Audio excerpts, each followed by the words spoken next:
Okay, so our agenda for today, we're here until 3:30, and we're going to start by giving you a quick introduction of the Prepared to Teach team. We're like 5 minutes behind, but that's okay. We've included enough buffer time. Some project overview that goes through all of the reports that were released, and a little insight as to the resources website, where you can find all kinds of resources from PowerPoints, one-pagers, and even really fun interactive calculators that we'll get into later on today. And then we're gonna open it up for any questions and wrap up towards the last 10 to 15 minutes of the session. However, there will be 3 opportunities throughout the webinar where we'll pause for questions based on what's being presented. So please feel free to enter any questions you have in the chat or unmic yourself during these questions break so that we can address your questions, okay? So thank you so much. And first, I want to introduce our team. So I'll be passing it off to the team member, then you can pass it off to someone else. So I'm Francesca, and I'm going to pass it off to Charlotte. Hey everyone, I'm Charlotte. I'll pass it to Karen because you're next to me. And Karen's muted. And Karen's muted after all this time. Hi, I'm Karen. Happy to see everybody. Steph? Hi everyone, I'm Steph. Nice to see you all. I'll pass it to Divya. Hello everybody, I'm Divya. I'll pass to Zach. Hi everyone, I'm Zach. I'll pass it to Hannah. Hi everybody, I'm Hannah, and I'm going to pass it to Maria, one of our colleagues at WestEd, who's also going to be presenting with us today. Hi everyone, I'm Maria. It's great to be here with all of you today, and I'll pass it to Gretchen. Hi everybody, I'm Gretchen. Nice to see everybody today. Okay, great. I think that's all of us. So for the first section today, we'll be doing a project overview. Charlie, you can go on to the next slide. Focusing on the 3 R's for the series of reports that we just published on sustainability and affordability for teacher preparation programs. So the first R is reallocation, the second reduction, and the third reinvestment.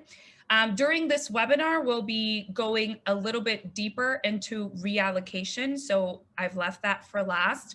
And we will also talk about building ownership and engagement, which was the report that we did in partnership with WestEd. And then reduction and reinvestment, we'll have a little bit of a blurb talking about what the report is touching on, as well as the resources. But again, those 2 will have their own webinars tomorrow and Friday. This is just a high-level overview of the 3 R's and what each report is touching on. So I'm going to pass it off now to our colleague from WestEd, Maria Salcioli, who will talk to us about building ownership and engagement.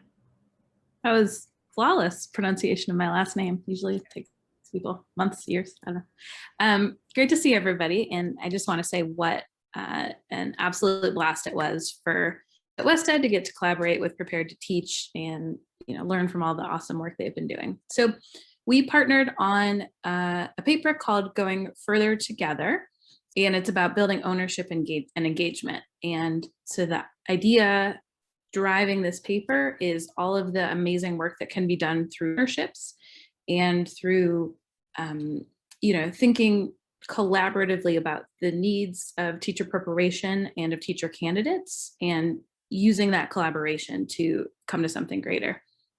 And so in the paper, we look at different places where collaboration hasn't necessarily been the norm and how it started and what that result was like. And so sometimes the collaboration that we look at took place, within an organization. So within a school district or within an institution of higher education, sometimes, across organizations. So you've got, maybe some alignment happening that hadn't happened before between 2 different partners, and sometimes within a state. And so looking at how people have built ownership and engagement, transform what teacher preparation looks like in a state. So if we go to the next slide, you can see our 2 key learnings that we really pull out and discuss with some awesome examples. So the first one is building shipments and vision. And so we times when an institution or an individual has set forth teacher preparation, something that's sustainable, that's really good for candidates, that's going to help them be really well prepared and stay in the classroom, and then communicated that vision out to others. And so, in one example, they started a teacher residency in San Francisco. And so there was a champion for that work who worked really hard to, pull statistics on how great the teacher residents were doing, share them with school board members, invite people from the district in to see what the residency work looked like, and just really kept communication going and kept showing how great it was for teachers and students. And so built that commitment there, and that enabled the program to be funded because everyone could see what a great job it was doing for kids. In another example, we look at Louisiana and how they kind of piloted different teacher residency experiences throughout the state, and then came together in a community of practice and shared what was working and what wasn't, and used that to eventually land on a statewide strategy that hadn't been there before. And the other key learning is creating sustainable collaboration and communication structures. So in some cases, programs put together a liaison position to work more closely with the district and understand district needs and embed those needs into the curriculum. In others, that's something like a standing meeting, just so everyone understands needs and, critically brings new voices into the conversation. We found that when more partners were at the table, more knowledge was shared, more information was passed back and forth, and that ultimately enriches the experience. And so that's kind of our key learnings in a nutshell, with a lot more examples. And we hope you'll read it and engage with us on it. Thank you so much, Maria. And the link to the full report was chatted, but we'll also make sure to include it in our resources links at the end. And now I'm going to pass it to Karen. Thanks so much, Francesca and Maria. It was a total blast for us too. It was really quite wonderful working with the West Ed team on this project that has these 4 case studies, plus actually 3 other reports and a ton of tools, which you'll get to see a few of coming a little bit later in this particular webinar. I'm going to talk very briefly about 2 reports that later on this week, one tomorrow, this one, and then one Friday, the second report, have their own webinars. So this is just a high-level look at these 2 reports. The first is called the Affordability Imperative, Creating Equitable Access to Teacher Preparation. And this is focused on the university's potential role in really helping their good programs be affordable to candidates. There's nothing at all in affordability that means that you have to give up quality. We know lots and lots of programs that are high quality that have found ways to reduce the costs to candidates or reduce the out-of-pocket costs to candidates. And so that's really what we're trying to show inside this report, is that there are a lot of ways to do this work. And one of the things to bear in mind as a university is, if more people can afford to come to your good programs, then you might actually have more enrollment, have more diverse enrollment. Those candidates might not go to a cheaper and maybe not as strong program down the road. So it's really an important thing for universities to sort of step up to the plate and think about, how can we make our particular program more affordable? So in the key learnings in the report, so if you go to the next slide, there we go. In the key learnings, there's 3 different areas. I'm going to do something in the next slide that's really bad, which is give all of the students in the classroom a link, and then they'll just go to the link and not be paying attention for the rest of the seminar. But we've got a nice summary of the ways that we discovered places that universities can help candidates with affordability. First, maximize access to financial resources. It's surprising how many resources there are that university students don't necessarily have access to across all programs, so in a sort of a universal way. So there's a whole set of ideas and approaches there. Second is reducing tuition and related costs. There are ways to reduce tuition that do not compromise quality. They require a lot of sort of advanced thinking, sometimes some curricular work, sometimes some advocacy at higher levels of an organization, but it's also possible. And then finally, there's a whole set, and I know we didn't capture all of them that are going on across the country, but of additional supports that universities can engage in to support their candidates. Next. Now I've got down at the bottom of this slide, and I think somebody's going to chat the link also. There is a page inside this report that has all of these little bitty words. This is sort of the cheat sheet on ways you can reduce costs inside your programs. And so in terms of like candidates' overall expenses, there are a lot of ways that financial aid is not necessarily being well used, like making sure that your candidates have strong access to work-study dollars early on so that reduces the amount of money that they've earned. And if they have earned less money, then they're more eligible for Pell dollars in the following year. So there's lots of pieces like that. Program enrollment dates very often. They are after the university has already done its financial aid awards. And so figuring out how to align those pieces, there's a lot of details on that, along with some information on website redesign so that your websites are strong. Mentioned something about work study. There's also workforce development dollars in states that are increasingly being tapped into for teacher preparation. So there's some information about that in the report. There are a lot of candidate-friendly funding sources, like working with your institution to figure out how to have no or low-cost loans, both for tuition and for emergency funds. Integrating coursework with clinical practice. Many programs have figured out that they can drop a course or two, or some of their clinical practice hours can be dropped because they're happening in schools and they're well supervised. So there's a lot of different things that you can do in those areas. Having open educational resources for your textbooks. Lots of folks are thinking about how to use dormitory housing better for their candidates, whether they're in an emergency housing situation or whether it's over a break and they're still in their placements. So as you can see, there's lots of different ways to reduce those costs. Come to the webinar on Friday if you are interested, webinar tomorrow, if you're interested in learning more about that report. We'll actually go pretty deeply into the work study dollars in particular and the workforce development dollars, because those are two new resources for most programs. Next slide. The next report is the third R, and that's the idea of reinvesting your district dollars in new ways. Those reinvestments can come through just simply changing your priorities, or from cost savings that come because you have implemented a strong residency.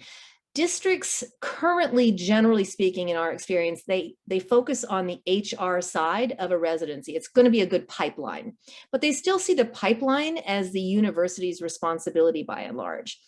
If districts if they think beyond just that pipeline concept and they think about the ways in which the residency itself can be integrated into teaching and learning, supporting the teaching and learning in the district in the year of the residency, and thinking about the ways in which this stronger prepared teaching force can reduce costs for remediation, reduce costs for retention, increase all of the other good things, then that actually can help a district think differently about investing human capital and instructional dollars into residencies. And that's what this particular case is about.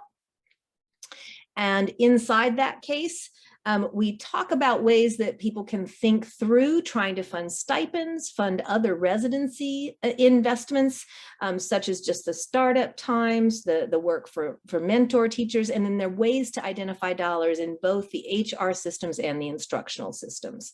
And I will now pass it over to Gretchen, who's going to walk through some resources on the website around those reports. Hi, everybody.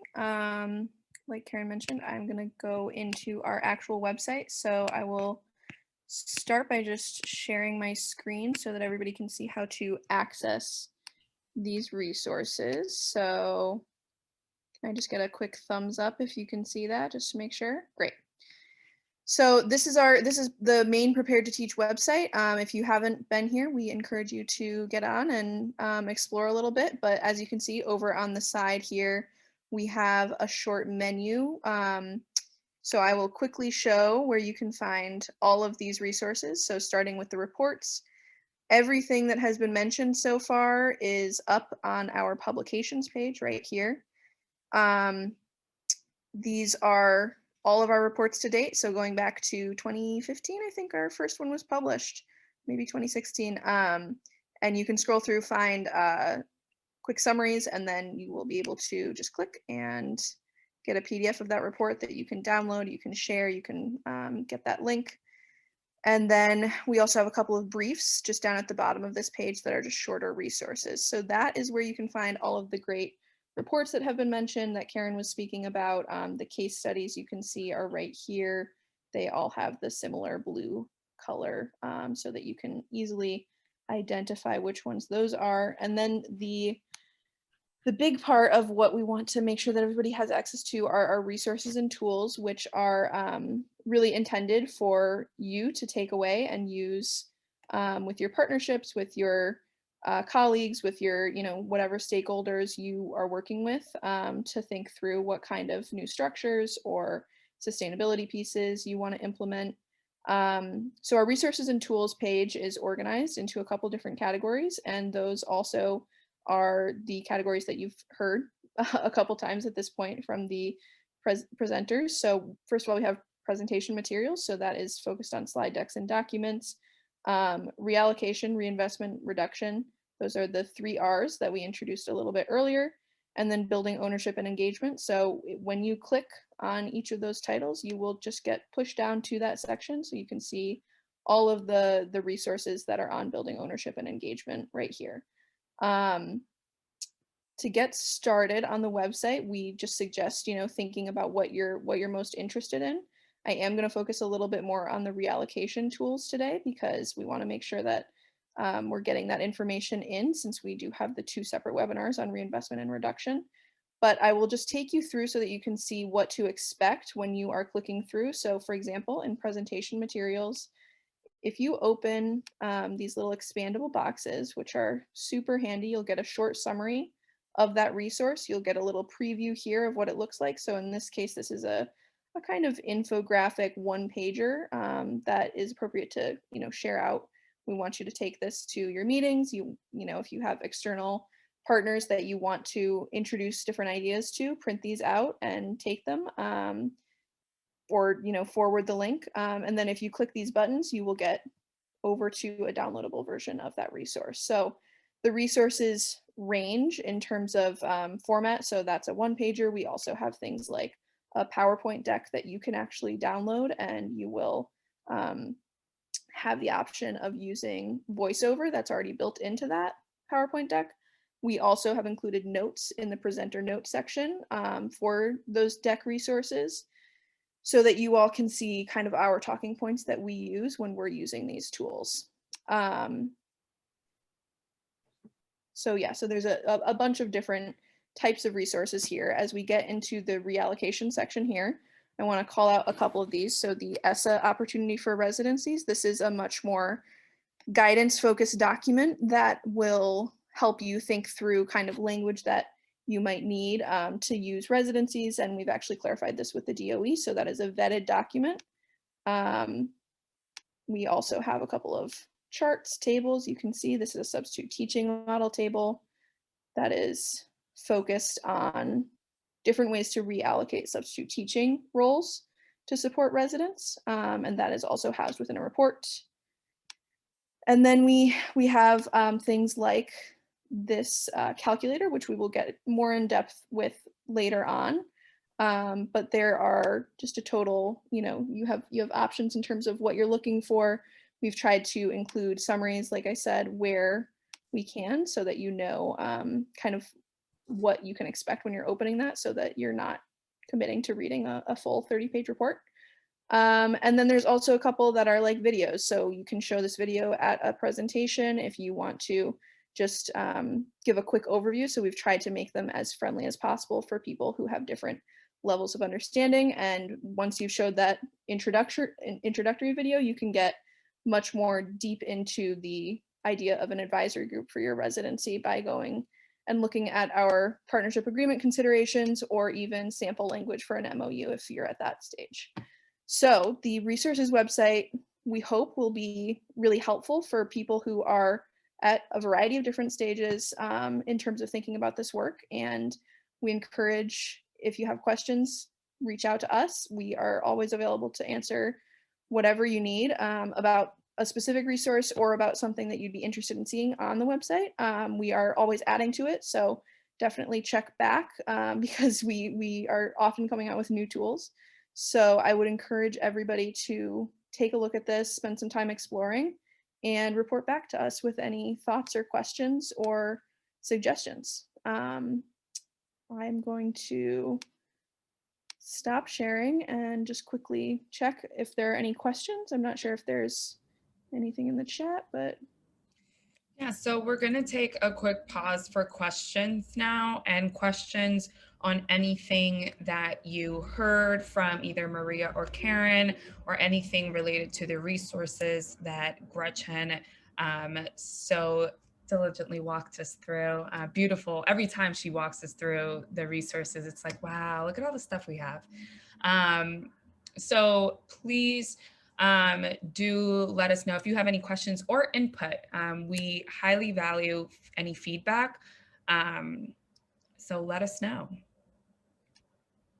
Really quickly, and I apologize, this is Rene Ruiz from Inspire Texas in Houston. And I need to go at 1:30, but I just wanted to ask you guys if you have any data on actually reducing tuition and increasing access. In other words, okay, of course, congratulations on the hard work that you do, but do you have any solid hard data on reducing tuition and therefore increasing enrollments of diverse candidates to a teaching profession? Yes, Renee, we do have a couple of our partnerships that in terms of reducing tuition, it wasn't the dollar amount per hour that they reduced in our partnerships experiences. It was instead that they were able to reduce the courses, which result either in a semester that people don't have to go to school or in classes that they don't have to pay for. Either way, of course, that decreases the cost. And in all of those programs, it did increase the diversity.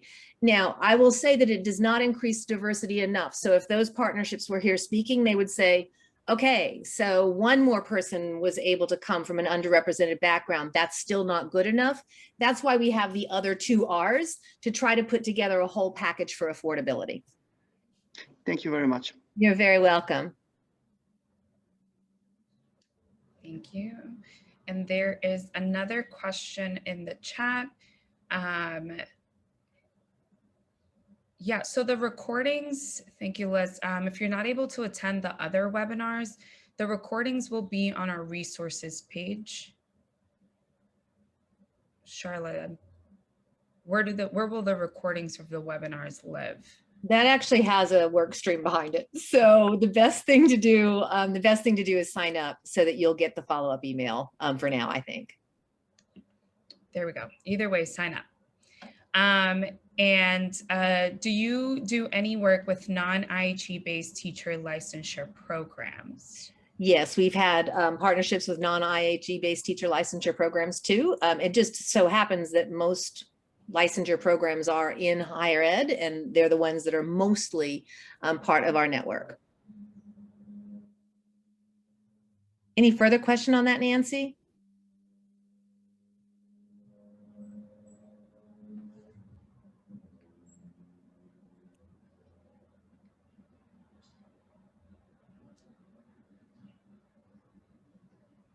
Okay, yeah. Anybody else, you can feel free to unmute yourself or ask a question in the chat.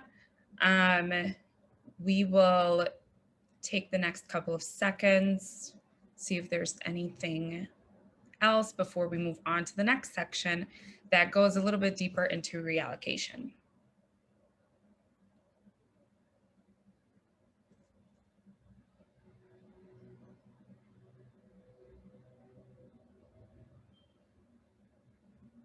Okay, question Sorry, came we're having a fire alarm issue at an apartment right now. So we're Actually, I was gonna say it stopped, but it just continued. But okay.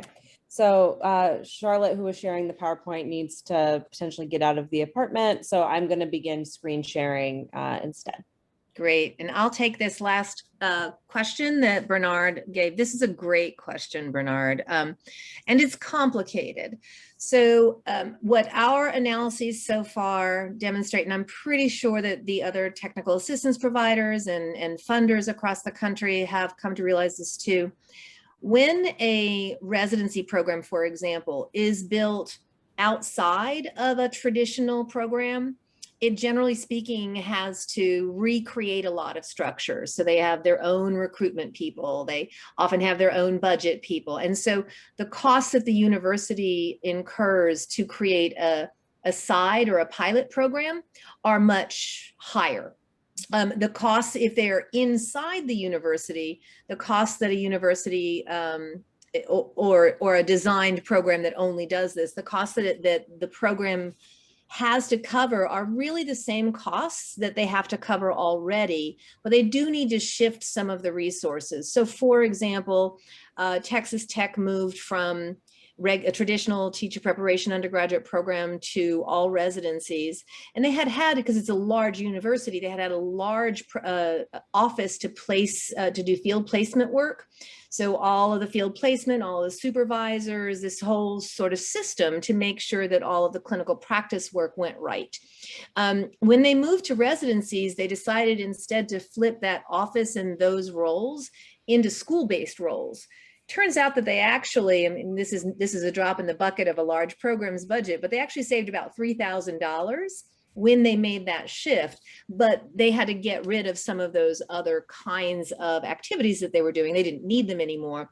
Instead, those became school-based activities where they had one person associated with the school and they were able to sort of basically have a net zero cost to the university of that flip to the residencies.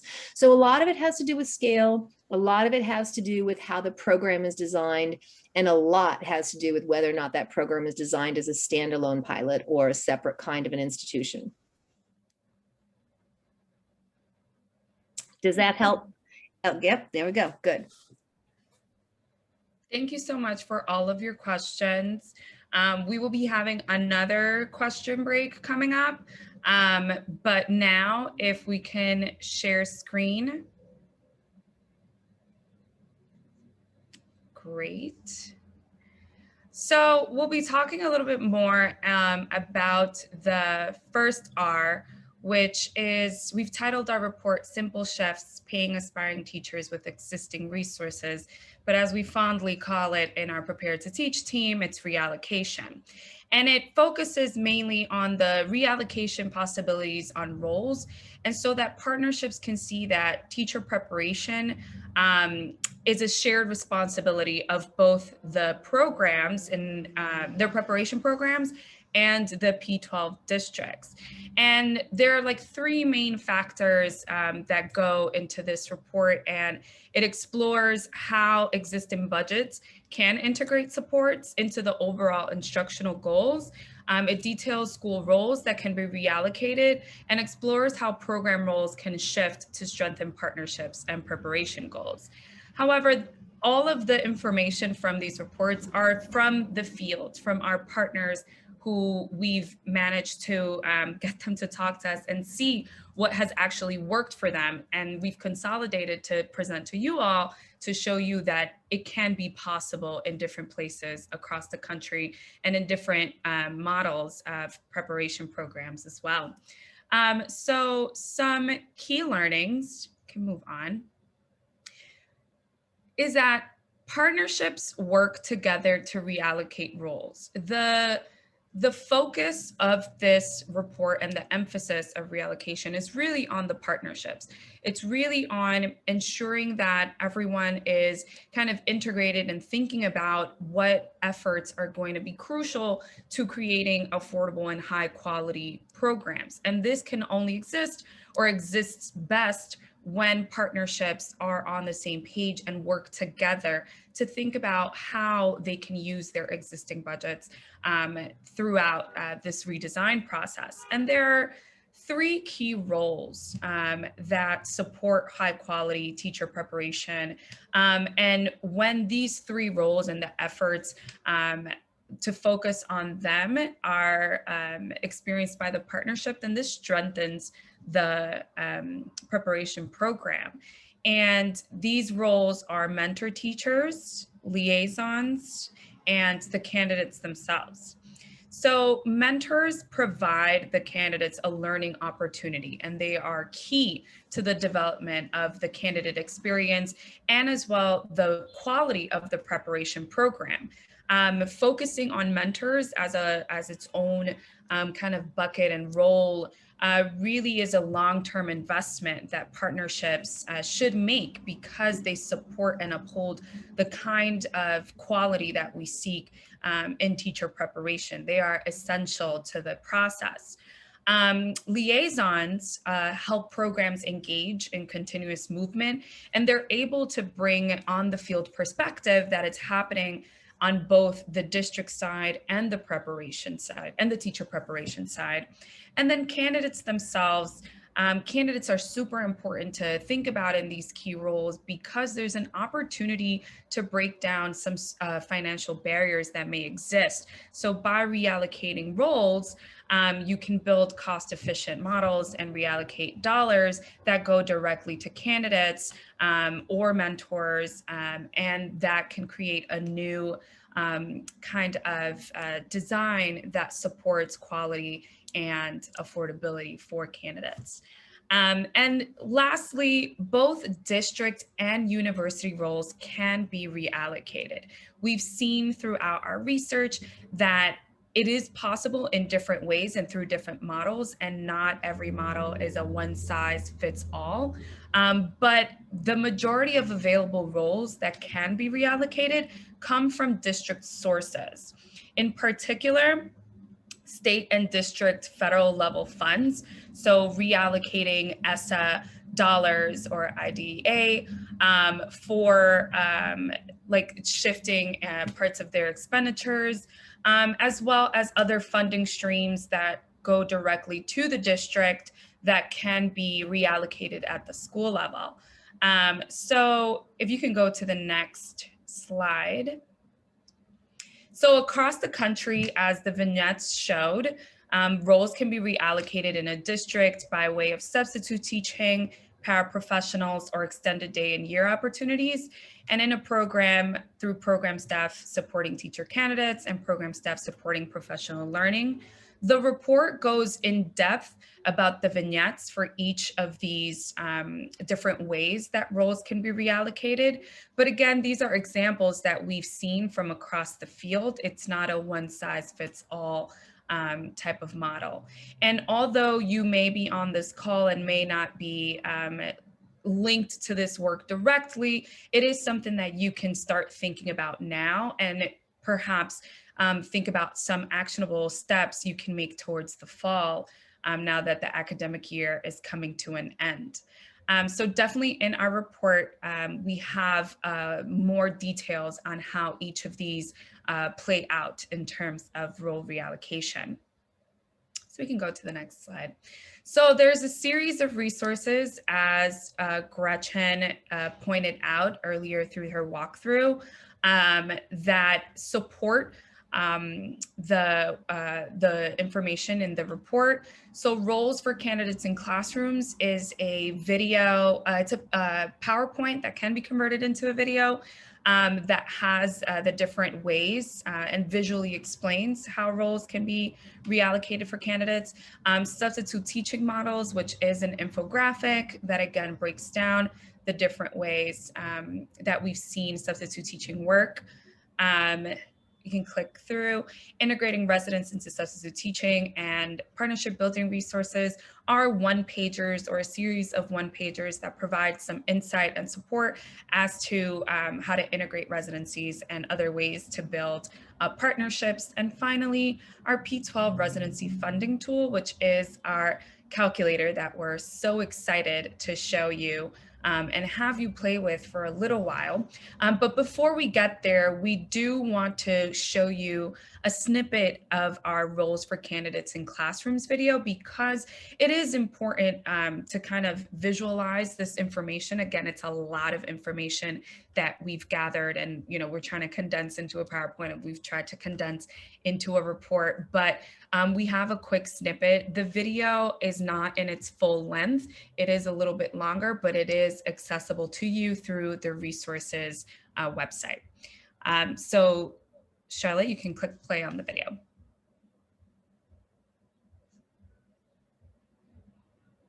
Did you hear that? Could you hear it? No, can you Okay, share sounds? Yeah, I think I need to add sound, sorry. Okay. Compensated roles for you heard that? Yep. Okay, Perfect. sorry.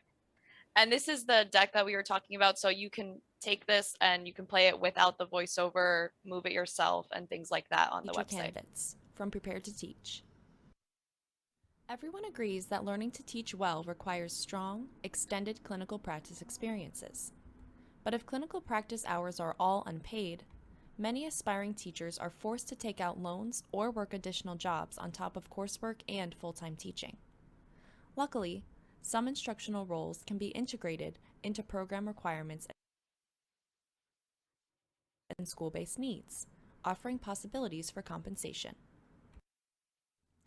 By carefully designing well-supported instructional roles for teacher candidates, they can be paid while engaging in rich learning experiences, and P12 students benefit from more personalized and focused attention from both their regular classroom teacher and their teacher candidate, enhancing student outcomes.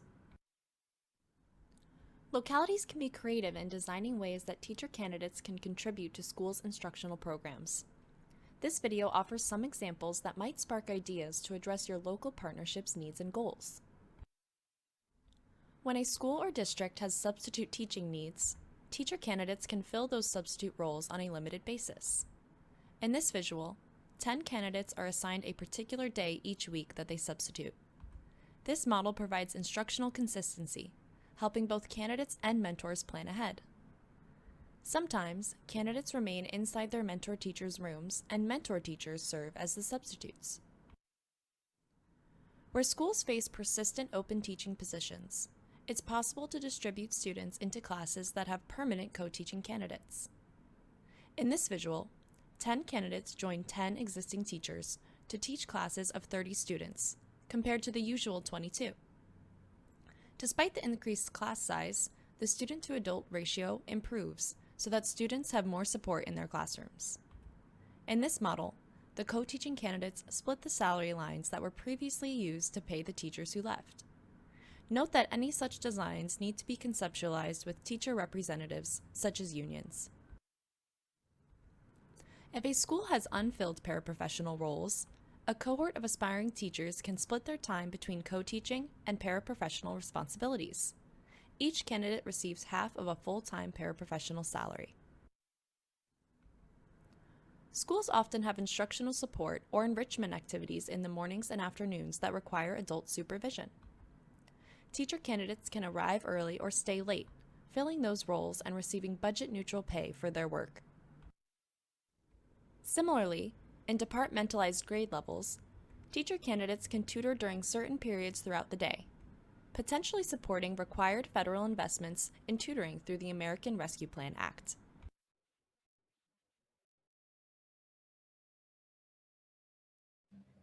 All right, so that was just a quick little snippet that I hope sparked your interest into watching the full video and reading the report.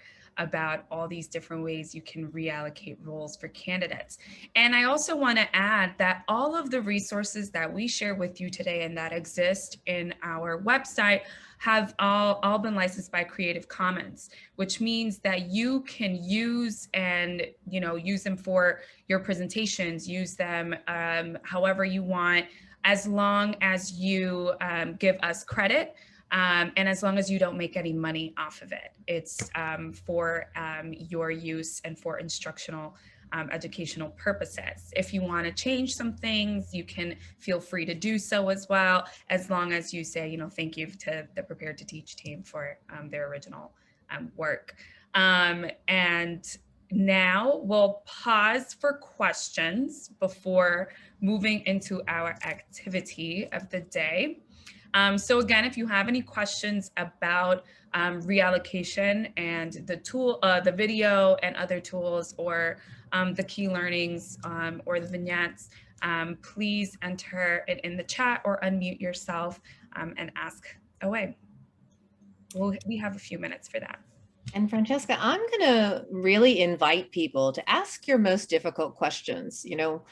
We have learned this work from across the country. And so what doesn't seem to be working in your place, we might have some examples of how it has managed to work in other places. So don't be shy about challenging what we found in the report, because we're just reporting on what we found. And we just want it to work for folks. So please don't feel shy to ask whatever you want.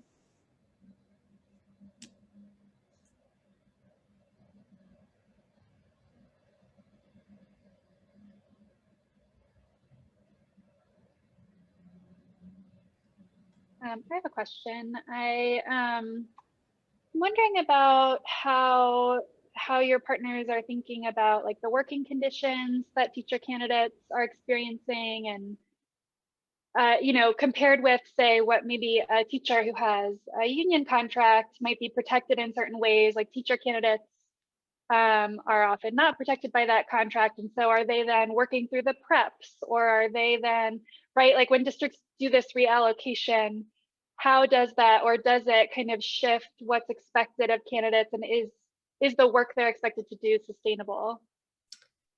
Liz, that is such a point on question. So we started this presentation today with a little bit of a highlight from the Going Further Together, the Building Ownership and Engagement report, right? I will say that if you don't have a really deep co-constructed model, co-constructed leadership approach to what works and what doesn't for your candidates and for the P12 system, then you can run into those kinds of problems. None of the places that we highlighted had any of those challenges, but all of the places that we highlighted had figured out over time, if they didn't start that way, that they really needed to co-construct what this program meant for the people inside the school building, and how to be sure that the program really served also the learning needs of the candidates. So it's really got to be both and, learning needs of candidates and learning needs in the school. I think you'll find, Gretchen, maybe even it clicked through a resource on the page on building ownership and engagement around considerations for building your residency agreement, and those kinds of considerations are in that document. They're incorporated in a sample MOU, but you don't have to have an MOU to have a good program, but you do need to think through those considerations so that you don't end up in that kind of position. So thank you very much for that question.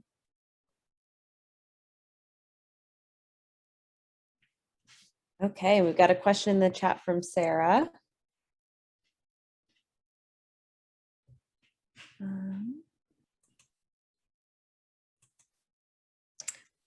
Asking about who the right stakeholders to have would be. Karen, do you want to take this one? Yeah, so Sarah, sorry not to get to hear your voice, but thanks for showing up. So we would say everybody, and if there is a union and the union's not there, you're going to have problems. We happen to know that. So you've got to have the union there if there is collective bargaining in the district. There's no doubt about that. The question about reallocating budgets has a lot to do with what the partnership relationship looks like. So if a partnership was built strictly on, as I sort of hinted at, the HR side, it's actually really hard to get the people on the curriculum side, where most of the budget really is, to come to the table, because they think that that's HR's program. HR has a pipeline program, right? And so you've got to figure out the way to get the relationships to understand that this needs to be part and parcel of both human resources and instruction. So those would be the two major sets of players to get the concepts moving forward. If you can do that simultaneously with also having your finance officer there, great. But our experience is that you've first got to get both instruction and HR to be talking together. So they say, oh, we get why we're doing this. So that then you bring in the finance people and they can start saying, oh, never occurred to me we could use IDEA funds when we have a special education resident. So let's figure out how to do that. So you've first got to get the agreement that this is an instructional benefit to the district, both in the year of the residency and afterwards if they hire those individuals. And I'm also going to share in the chat a link to some of our advisory group guidance, and you can work within your local advisory groups to decide who is really the most strategic to have at those meetings. You know, there are these two proverbs: haste makes waste and a stitch in time saves nine. This is definitely haste makes waste. You absolutely want to be sure that you get the right conversations with people in a no pressure way, no great timelines on this. You know, we need this by next week so that we can start this thing in the fall, right? That you really build the relationships that allow you to have the deep conversations that are needed.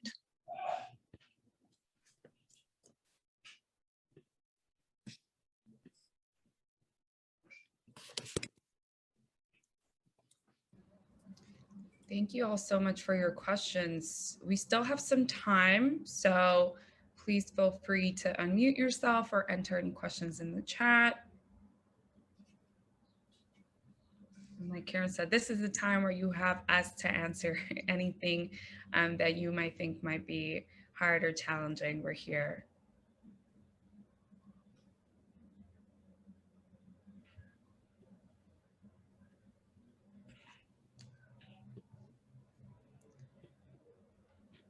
And yeah, there's some resources that have been linked in the chat as well for you to click into if you want to see them now. But again, these all exist at our resources website, which was shared as well. Okay, I think we can move on to the next part of what we're doing today. And my favorite part of all of the resources that exist is getting to actually play with our P12 residency funding tool, which works as a calculator, but it's just not your average calculator. What other platforms give you bars and graphs and beautiful visuals based on numbers you enter? And if there are any, don't tell me, this is still my number one. So we have a quick activity to introduce you to the tool, or immerse yourself into the tool, as I like to call it.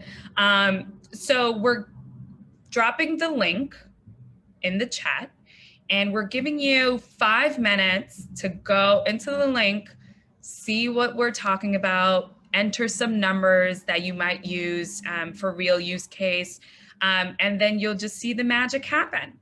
And you can scroll all the way to the bottom to get a complete look at the funding summary. And don't worry if you have no idea what's going on. Gretchen will walk you through everything that you just saw after the 5 minutes. And she will be able to go more in depth as to the purpose of the tool and how it could best be used by partnerships. Okay, thank you all. We're back. I hope you have some questions and are ready to walk through our calculator funding tool. So Gretchen, take it away. Please go on. Would it be better, Gretchen, if you shared your screen and walked through it, or are the slides okay? I think I'm just going to share my screen so that everybody can see what I'm actually doing. But we do have slides on this, so if you guys ever want to use some little animated GIFs to demonstrate the tool for our partners, just let us know. And that's another resource that we're happy to provide, because I know that pulling up the tool sometimes can feel like a lot of work, so those are just preloaded. And I also just want to say, I see, Melissa, your question in the chat. We will have more questions after we go through the tool, so if it's okay with you, I will just proceed with the walkthrough, and then we will flag that for later. So whoever is going to be answering questions, we'll keep an eye on that. So I will head back over to our resources page here and share with you all. So on our resources page, as we mentioned, that tool, which you guys all got a direct link to, is under both reallocation and reinvestment. It works for both. It covers both of those categories. And one thing that I want to point out before I jump into the demo is when you open that expandable, you can actually open a little guide, which is a very basic overview of how this tool works with some screenshots. So if you are feeling like you are forgetting or you want a little clarification on the different sections of the tool, you can open that and you will get a little PDF from one of the reports, just walking you through the steps with these screenshots. So we hope that that is helpful for you so that you don't have to feel like you are totally missing anything that has to do with the tool. And you can either work on it right here on our website, or you can open the tool in a separate tab, which is right here. And I'm just going to go through. You guys have all hopefully spent a couple minutes checking this out, clicking around, but it is a very comprehensive look at budgeting possibilities, and it plans for up to 5 years.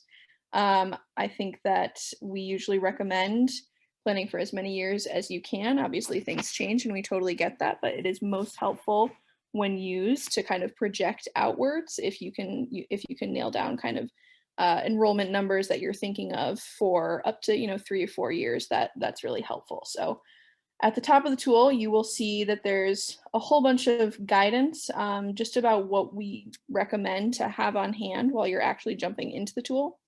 So this is something that you really want to either do with someone who is super well acquainted with your school or district budget, or you want to have your budget numbers from the past year on hand.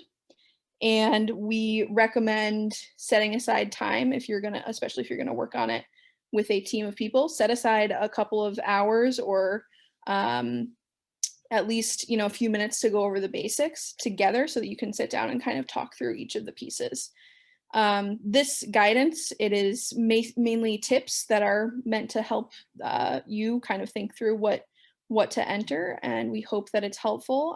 But obviously we know that all district schools are unique in terms of what you budget, how those budgeting pieces work, and what might be possible. So this tool is meant to hopefully bring in as much of that as possible, while still allowing you the freedom to play with different numbers and ways that you structure all of these various categories.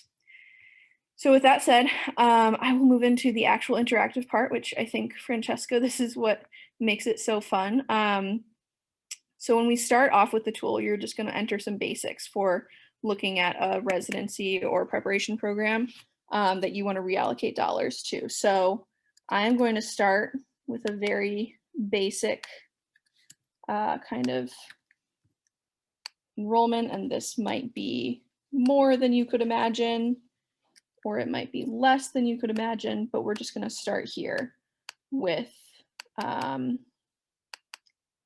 pretty large cohort, I would say, of residents. And I'm going to try and monitor the chat, just FYI, in case there are questions, but also just feel free to unmute yourself if you see me doing something that you want clarification on. So you can see after I've entered that, these graphs are going to populate for years, and then your total enrollment, obviously. And then once you go down to this second category for funding, so if we say that we want $20,000 a year in financial supports for each resident, you're going to get obviously a very similar proportional graph. And then we're thinking about mentor stipends too. That's something that's also really important to consider when you are creating your residency program, because we want to make sure that mentor teachers are supported for the work that they do. So we'll enter $3,000 a year for the mentor stipends.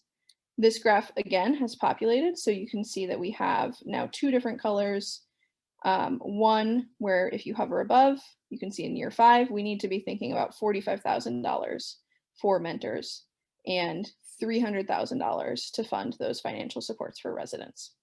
And that is all tied directly to the enrollment. We're looking at, again, a 1-to-1 ratio between mentors and residents. So all of that is baked into the spreadsheet that actually runs this tool.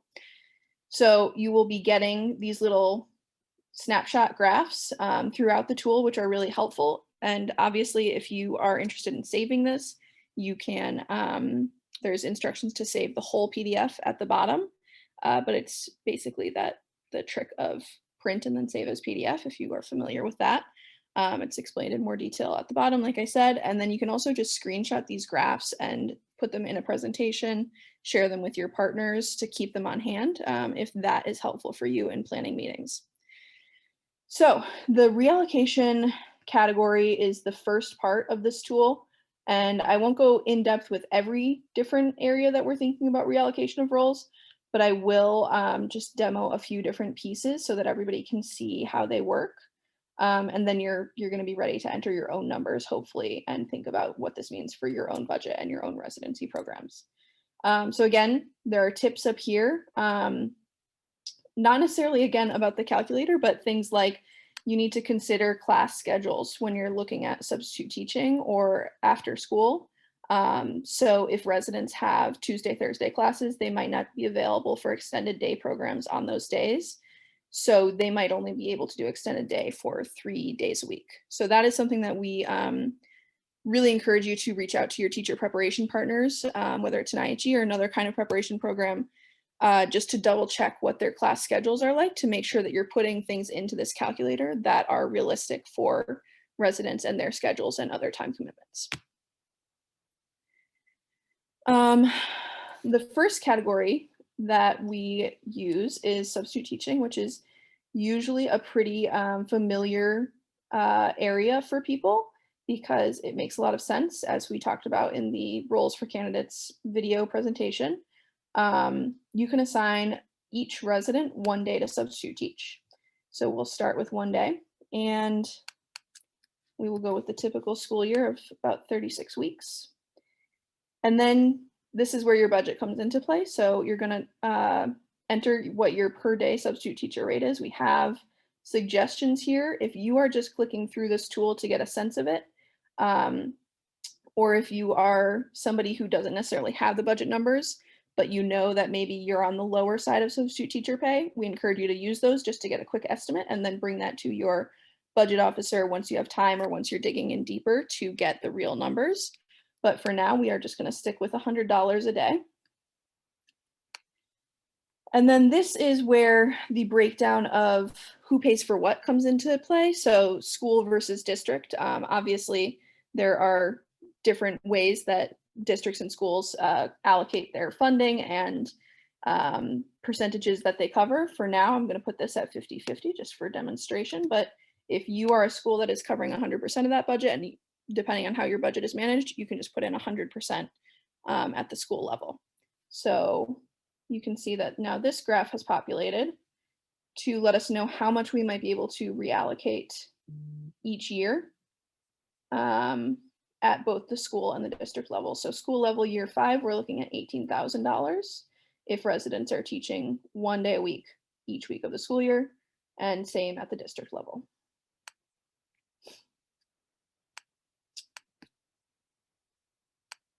And moving on to paraprofessionals. So again, I'm going to stick with that medium estimate. And I'm going to say that, again, for demonstration, paraprofessionals are completely covered by the school. So you can see that is going to populate just in that blue color to indicate how much we're getting at the school level. This next part is a little bit different because you need a little bit more information to consider how extended day might work out in your context. Again, we're going to go with the medium estimate, and then you're going to put in how many hours the extended day period is. So if your school day ends at 3:30 and you have extended day available for students from 3:30 to 6, that's going to be 2.5 hours. And how many days a week? So again, thinking about that Tuesday, Thursday class schedule, they might be available, your residents might be available 3 days a week if they have those Tuesday, Thursday classes. And what proportion of residents will teach that extended day or after school? This is something that, again, it's helpful to talk to your partners about because you're not sure what the commitments might be like. So it might be a requirement and it's all the way up at 100%, but it might also be something that is required of a certain subset of residents, or it's a sign up only. So it's at 70% of those residents. And maybe your extended day program is covered completely by the district. So this time we have the district level orange in our graph. That is the basic idea of each of these different categories for reallocation. As you can see, there's a couple other ones. There's extended year, miscellaneous hourly opportunities, so things like floating coverage. And you can go through and again, enter those budget numbers, similar formula to what we just did together here. Professional development, a little bit different from reallocating roles, but also gives some good possibilities for joint professional development between mentors or all teachers in the school and the residents based on what they're doing together. This is what you get at the end of the presentation, which is, well, the end of the reallocation section of the tool. You'll get a little summary that will show you all of those categories together.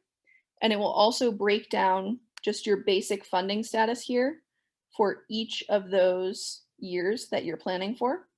So based on what we added for enrollment and our funding goals, as I mentioned before, we're going to need $300,000 for residents and $45,000 for mentors, if that's what that's what our plan is. By year 5, using those 3 categories that we've entered numbers for, we're going to be partially funded. And here are the actual numbers that we'll have. So from extended day numbers, we're going to be looking at about $71,000. Paraprofessional dollars, we're able to reallocate $60,000. And substitute teaching dollars, that's $36,000. So we're getting a little bit closer to our goal, as you can see, every year as enrollment increases. But obviously there's still a gap, which is where the second part of the tool comes in.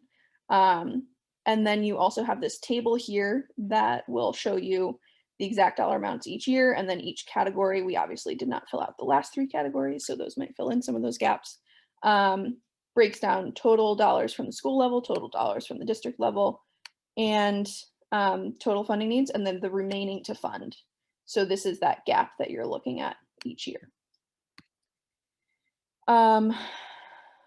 This, again, graph will be included if you decide to save the PDF. You are welcome to save the whole tool again, but if you want to just screenshot this, I think that most people have probably gotten pretty good at screenshotting on their computers. You can actually save these numbers so that you kind of have an idea of what you're getting. And I will just quickly point out that the final section of the tool focuses on reinvestment. So that is something that we will be going into more in depth in the webinar on Friday. So if you're available to join for that, we will be talking more about what those numbers look like. But this is where you'll be looking at savings from things like reduced turnover, hiring costs. That can change a lot when you have a residency or preparation program like this. Once you've done that, you'll get a similar summary for reinvestment. And then you will also see at the end a funding summary that combines both categories, reallocation of roles and reinvestment, so that you can see kind of the total dollars that you can expect in each year. And you'll have all of these categories together. It makes a really pretty graph with a lot of different colors stacked on each other. And same thing with the table here, so that you can actually see year by year and in each category what we have calculated based on the spreadsheet, like I mentioned, that runs the back of this tool, what we project that you would have available. Down here, there are just some tips. So this is, again, how to save as a PDF. You can download the spreadsheet that runs the tool if you are more of an Excel person. And then we also encourage you to reach out to us if you have questions on the tool. We're happy to answer them. We know that this is a huge kind of undertaking for somebody who's really digging into their budget. So if you have thoughts or clarifications that you want to reach out to us with, we would encourage that. And we, again, are, you know, here as a resource too. So if you are just wondering, you know, what other tools we might be developing, we're happy to talk about that too, because like I mentioned, we're always adding to this. So we encourage you to get onto this tool, explore a little bit, get to know it, and then revisit it with either a budget person or your budget handy so that you can go super in depth and really get the most out of it, because it can be super, super helpful for projecting and planning, especially if you are at the point where you're looking at, you have people that are interested in being in the residency program, and you can actually start projecting enrollment and financial supports. I will pause there for questions. And I think that we are going to move on to kind of conclusions. So Francesca, I will throw it back to you, but put any questions that you guys have in the chat or shout them out. Yeah, thanks so much, Gretchen. It's great to see the tool in use. And every time, again, I see it, I'm like, oh, numbers, populating, graphs, yes. But again, if you're more Excel oriented, there is an opportunity for you to do it in that way. So I do want to open it up to some final questions. This is our third installment of question time for today. So any lingering questions that you may have for anything that you've heard today or tool specific, please let us know, enter it in the chat or mic yourself. That would be great. And I know there was a question that came up in the chat and that you addressed, Karen, if you just want to share your answer to the group. Yeah, the question was whether we've got a sort of set of questions to pose to districts around their budgets to get them to fund. And it's not, first of all, it's not very much the way that we work. We don't have a protocol that we use with everyone we work with. Everyone's sort of like teachers do. Where they are is where we meet them and then we bring them along. We have found that it's really the conceptual piece that's most important. So once again, that question of this is an instructional benefit that you're getting. This is an investment in instruction. This is not a cost that should be borne by teacher preparation. This is an instructional investment. That's the biggest barrier that we have. Though I did share in the chat that this was a great question as to whether or not we have a set of questions that we ask budget people when we have these conversations. We have enough experience that we ought to be able to create something that gives some guidance around that. Just as an FYI, if you have opened up the document that was pointed out a couple of times around considerations for partnerships, our framing would be not here are the questions you need to ask, but here are the areas you need to have some conversations about. And then we would have some sample questions based on our experience under that. So not sure when that's going to get in the queue because we have a lot of things in the queue, but we've officially put it in the queue. And if you're, somebody might be able to chat the Prepared to Teach sign up for the newsletter if you're on the newsletter, or if you just want to, look at our site frequently. On the newsletter, you'll be able to see when we have new resources coming out. So somebody will chat the newsletter sign up link there for us. Thank you. Yep, and Charlotte just chatted the link. Any last minute questions or comments, suggestions? Okay, so we've reached the end of this webinar, but it is not the end of our series, but merely the beginning. We have 2 more upcoming webinars that we've been mentioning throughout this entire time. There's one tomorrow on reducing costs for teaching candidates, and it will be at 12 p.m. Eastern Standard Time.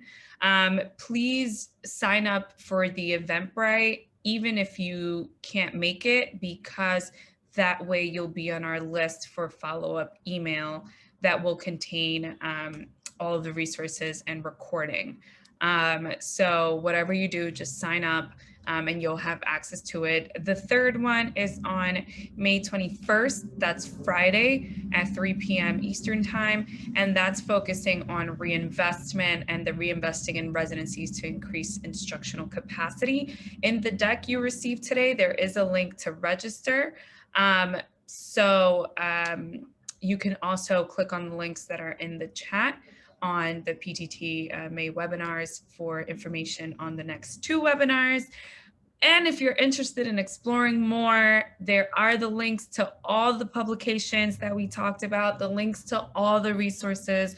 And again, we're available to you for any information and for any kind of support that you may need regarding any of these tools.